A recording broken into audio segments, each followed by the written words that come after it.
Ustaz, ketika kita ingin takut kepada Allah, melaksanakan kewajiban, usahakan dengan kecintaan. Mahabbah itu menjadi makom tertinggi dari para wali-wali Allah. Seseorang boleh taat dengan ibadahnya, tapi belum tentu dia cinta dengan ibadahnya. Tapi ketika dia cinta Allah, cinta Rasulullah, cinta ulama, cinta juriyah, habaib, cinta keluarga, cinta umat manusia, dan cinta-cinta yang lainnya, mahabbah kepada semuanya, alam semesta. Kalau di Pustaka Arjuna, kecintaan terhadap wilayah, ibu, pertiwi, tanah, air, api, udara, cahaya, 4 unsur, satu berpapak, kalimat panjang. Cintai semua. Jangan hanya cinta tanah sama air, tapi cintai juga api dan udara. Karena 4 unsur itu termasuk tanah, air, api, udara. Ma'un, turabun, ma'un, hawaun, narun. Satu lagi nurun, cahaya. Maka ketika 4 sehat, 4 unsur, 5-nya sempurna, 5-nya mancer. Nurun, cahaya. Karena nanti kalau ada cahaya, ini semua diliputi cahaya. 4-nya di dalam, dikelilingi cahaya. Kalau bahasa ngaji sahabatnya 4 di dalam, tapi dilingkarin sama satu cahaya. Siapa? Cahayanya Nur Nabi Muhammad Sallallahu Alaihi Wasallam. Makanya mereka semua itu menjadi rujukan. Ucapannya pun diikutin. Alaikum bisunnati wa sunnati khulafa'ir rasyidin. Kita kembali, ketika kita mencintai pekerjaan kita, insya Allah kita akan mengalami fase-fase kenikmatan. Ya. Kenikmatan itu tidak akan bisa diberikan sama orang yang tidak merasakan cinta. Orang bekerja tapi tidak mencintai pekerjaannya, maka tidak akan merasakan hakikat pekerjaan itu.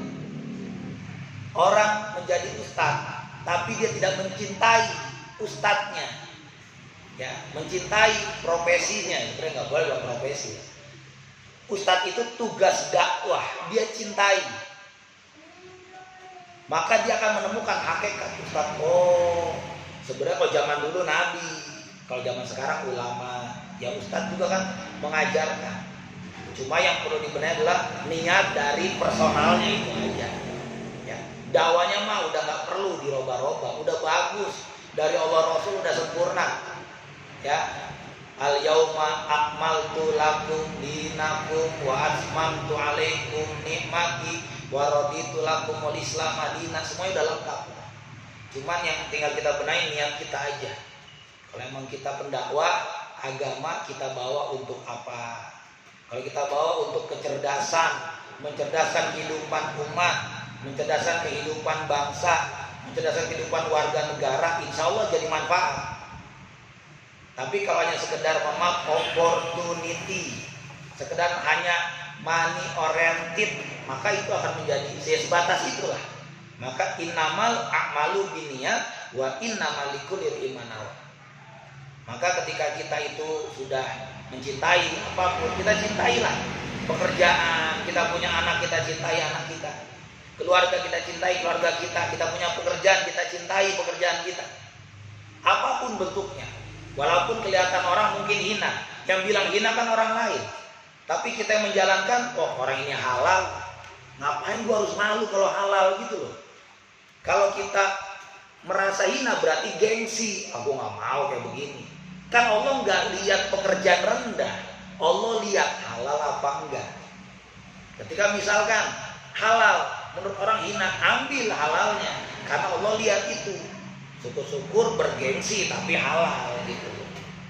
Orang sering nggak lihat ke situ, ke halalnya, tapi karena gengsinya akhirnya nggak mau. Maka sekarang kita coba untuk kejar sesuatu yang Allah ridhoi, walaupun kita seringkali kejebur ke sesuatu yang tidak diridhoi Allah. Itu sebuah proses. Ibarat laut, kalau nggak ada gelombang kayaknya nggak seru. Kehidupan kalau nggak ada tantangan, rintangan nggak bikin cerdas. Manusia bisa cerdas kalau dalam psikologi karena adanya rintangan. Contoh, orang dikasih beban PR pekerjaan rumah kan kesulitan tuh. Sebenarnya itu bentuk latihan, training, membiasakan diri dengan pekerjaan rumah. Ketika nanti ada semester, ada ujian, dia udah terbiasa. Seperti orang yang dibebankan dengan sesuatu yang sangat sulit, ngangkat beban 1 ton. Ketika dikasih cuma setengah ton ataupun cuma 10-30 kilo, ya enteng.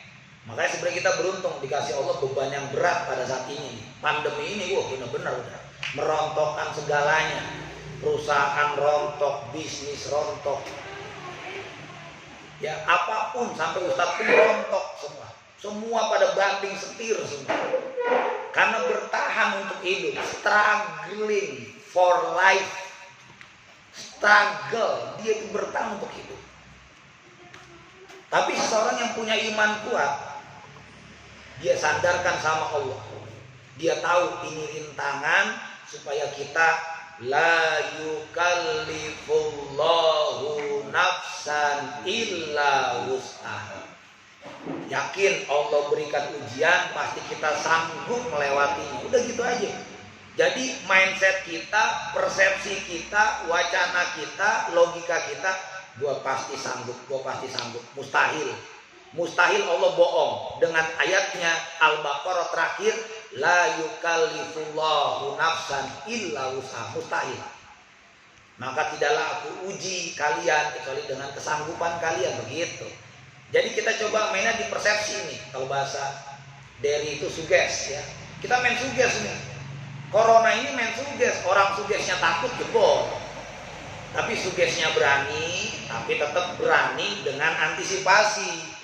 Berani tetap herbal, tetap vitamin, tetap harus istirahatnya cukup, tetap harus prokes. Ya prokes ini ya, kalau di luar itu ya masker, ya cuci tangan, menjaga jarak, ditambah 2 lagi tuh kalau di Kian Santang, menghindari kerumunan, ya terus menghindari mobilisasi massa gitu kan. Ya Kian Santang aja Siliwangi pakai masker gitu ya, karena bentuk promosi gitu kan, orang nonton TV tuh pakai masker gitu. Kita tetap pakai itu. Tapi lebih penting lagi adalah kita berdoa juga sama Allah. Kita mendekati Allah. Kita bertauhid sama Allah. Kita menyandarkan sama Allah. Kita berserah diri sama Allah. Kita tawakal sama Allah. Nyampe atau tidaknya itu, semua itu adalah kehendak Allah. Berapa banyak orang, mohon maaf, di Banten saya lihat, dan di Jawa, di Banten lah terutama, orang pakai masker sedikit, malah agak sesuatu yang aneh gitu ya. Tapi ini tetap sebuah protokol kesehatan. Artinya usaha itu yang saya ngaji ada 2, ada usaha lahir, ada usaha batin. Selalu saya ngaji 2, lahir batin. Usaha lahir prokes 3M atau 5M. Tapi usaha batin jangan tinggalin nih, berdoa, tauhid kepada Allah ya. Tetap minum herbal, tapi tetap zikir biar punya kekuatan, protection, perlindungan. Adanya detox juga. Berapa banyak orang detoksifikasi racun dengan zikir. Suryalaya itu la ilaha illallah sambil diniatkan, ngeluarin racun, la ilaha illallah, niatin ngeluarin racun. Lama-lama racunnya keluar semua. Racun apapun, racun ganja, gele, ekstasi, sabu-sabu, putau, nipa, magadon, pil BK, pil anjing, 1 tik, 2 tik, amplop, kering, basah, campur, murni gitu kan. Lem Ibon yang murah 1 garis ya kan. Tramadol gitu. Ya. Itu dirontokin semua. Otak-otak kita itu sakau, hilang semua dengan zikir. Karena dia mantep pertolongan Allah. La ilaha illallah. Cuma ada Allah. Asma Allah dimasukin, rahasia Allah dimasukin, zat Allah dimasukin, sirullah dimasukin, power Allah dimasukin. Akhirnya dengan kekuatan asma Allah mendorong semua racun, baik racun di dalam, racun ingatan, racun sakau, racun ketagihan, racun adiktif, racun zat-zat yang kita itu mau ke situ, mau kepengen ke situ lagi, itu rontok semua. Karena kita ya yakin. Maka sekarang kita perang dengan keyakinan, dengan belief, dengan mindset, dengan wacana, dengan persepsi, dan dengan sugesti. Selain kita tadi menjalankan kehidupan dengan ketulusan, dengan kecintaan, insya Allah akan memperoleh kenikmatan. Dah, gitu aja.